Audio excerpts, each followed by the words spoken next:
ang ipon karon, ganito ninyo ni. Gisakitan karon tiyang, ganito ninyo ni.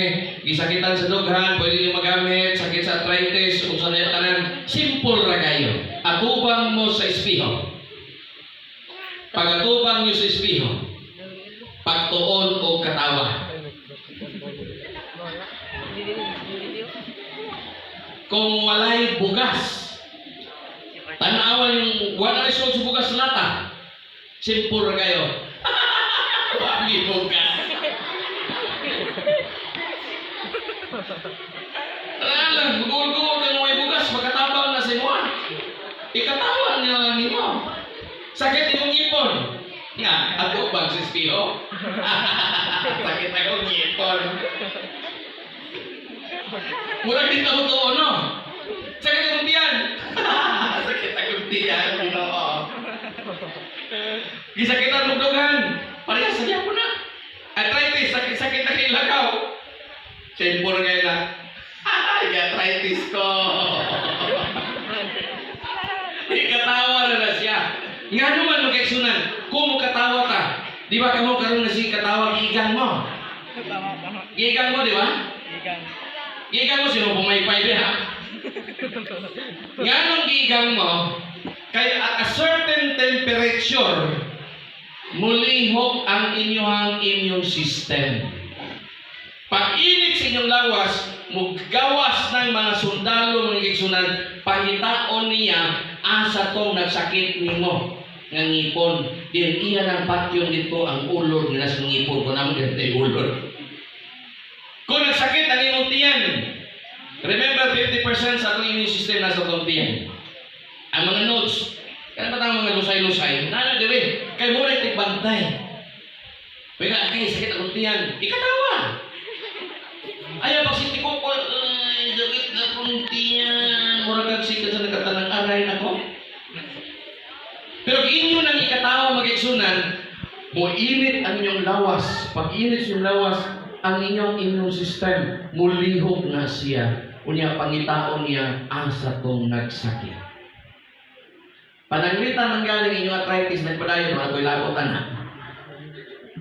Tinawad na siya mga keksunan. Ano man? A merry heart is like a medicine, but a broken spirit drieth the bones. Munang kumagulanon ta, dali kitang matigulan.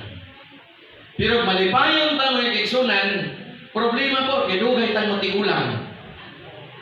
Nga naman, sige naman tagkatawa mga keksunan. Iwason ni Pastor Asoy karong mga keksunan. Pastor Asoy, imo nang tayo. Kaya human na may katawa. Ikatawa na itong keksunan. Kung natay depression, ayaw kakuod. Nga naman, basa ang balaan nga kasulatan. Kung nakakay kagulanan, ang Ginoo ang imong kauban. Ayaw patuo anang mga bad influence. Nga naman, sa may mahitabo. Mutudlo na sila. Karabitang maingon mo sumbong. Kaway, kamo nga mga kumare. Magsumbong-sumbong mo sa inyong mare. Mayon din nga mare. Problema gina kung bana mare. Kaya nga naman, sa may problema sa inyong mare, sa inyong bana mare. Himamay kayo. Normal man na. Ang lalaki, himamay. Lisod po yung lalaki. Yan ang abit sa Facebook karon, nagiging mo na lang content. Sige, pangabit pa mo. Pero niya mga pilang mag-igsunan. Ang pagkamalipayon sa matagusa, magtiayon, makalikay mo sa depresyon. Maunang magtinabangay mo. Maunang nagninyo ang banag asawa. Maunang si Adan, gimingaw si Adan dito sa tanaman sa Eden, gibuhatan siya si Iba. Aron siya dili magka-depresyon, ingana ta kapalangga sa Ginoo. Asa nagsugod ang sala? Sa diha ang yawa magigsunan nagka-depresyon ang yawa. Ang Diyos magapanalangin ka na tanan ng keksunan. Amen. Piwason ni Pastor Asoy Son.